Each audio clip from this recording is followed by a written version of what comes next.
दिला न्याय मिळाला पाहिजे, गुन्हेगारांना फाशी झालीच पाहिजे, गुन्हेगारांना फाशी झालीच पाहिजे। लातूर जिल्ह्यातील जवाहर नवोदय विद्यालयाच्या वसतिगृहात इयत्ता 6वी मध्ये शिक्षण घेत असलेल्या निरागस अनुष्का पाटोळे या 12 वर्षीय विद्यार्थिनींचा संशयास्पद मृत्यू संपूर्ण समाज मनाला हादरवून सोडणारा आहे।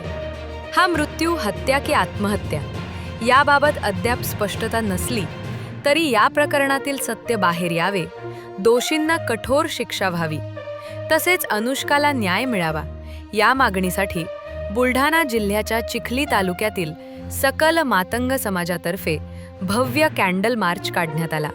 या कॅन्डल मार्चमध्ये असंख्य महिला सह पुरुष नागरिकांनी हातात मेणबत्त्या घेऊन सहभागी होत या घटनेचा तीव्र निषेध व्यक्त केला।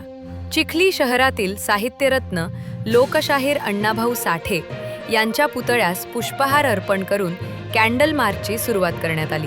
हा मोर्चा पुढे जात फुले, शाहू, आंबेडकर चौक येथे समारोप झाला।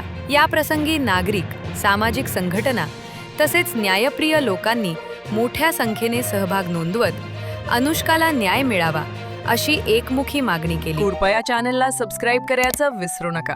बातमीला लाईक करून शेअर करा। धन्यवाद। नहीं मगर मैंने टच किया